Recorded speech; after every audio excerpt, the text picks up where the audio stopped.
Maharashtra superfast news चॅनलमध्ये आपले सहर्ष स्वागत आहे।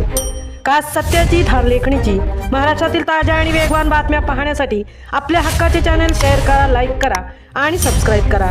धन्यवाद। आषाढी वारीचा सुवर्णक्षण, माऊलीच्या पालखीने विलोभनीय दिवेघाट केला पार, भक्तीचा जनसागर उसळला।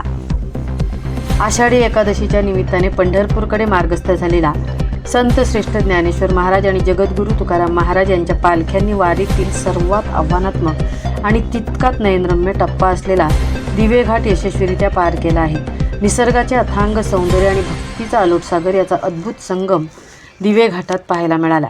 घाटातील वळणावळणाच्या रस्त्यांवरून जेव्हा अथांग वारकऱ्यांचा जनसागर विठू नामाचा गजर करत पुढे सरकत होता, तेव्हा संपूर्ण घाट भगवा पताकांनी आणि टाळ मृदुंगाच्या आवाजाने दुमदुमून गेला होता। डोक्यावर तुळशी वृंदावन घेतलेल्या माऊली, हातात टाळ घेतलेले वारकरी आणि ज्ञानोबा तुकाराम असा अखंड जयघोष करत चालणारे लाखो पाय, त्यामुळे घाटातील वातावरण अत्यंत भारावून गेले होते। घाटाच्या उंचावरून खाली पाहिल्यावर केवळ आणि केवळ वारकऱ्यांचे पांढरे शुभ्र कपडे आणि डोक्यावरील भगव्या पताक्यांचे दर्शन होत होते। हा नजारा डोळ्यांचे पारणे फेडणारा होता। घाटातील कठीण चढण असूनही वारकऱ्यांच्या चेहऱ्यावर थकवा कुठेही जाणवत नव्हता। तरुण, वृद्ध आणि बाल वारकरी एकाच लयीत पावले टाकत पुढे जात होते। रिमझिम बरसणाऱ्या पावसाच्या सरी आणि घाटातील हिरवेगार निसर्ग सौंदर्य त्यामुळे वारीचा हा प्रवास अधिकच नयनरम्य आणि विलोभनीय बनला होता।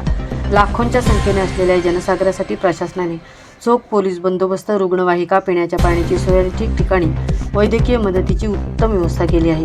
स्थानिक नागरिकांनीही वारकऱ्यांचे स्वागत करून त्यांना फराळ आणि पाण्याचे वाटप केले। दिवेघाट पार केल्यानंतर आता ही वारी पुढील मुक्कामासाठी सासवडच्या दिशेने रवाना झाली आहे। घाटातील हा भक्तीचा सोहळा प्रत्येक वारकऱ्याच्या आणि पाहणाऱ्याच्या मनात आयुष्यभरासाठी एक अविस्मरणीय आठवण म्हणून कोरला जातो। महाराष्ट्र सुपरफास्टसाठी होईल पुणे।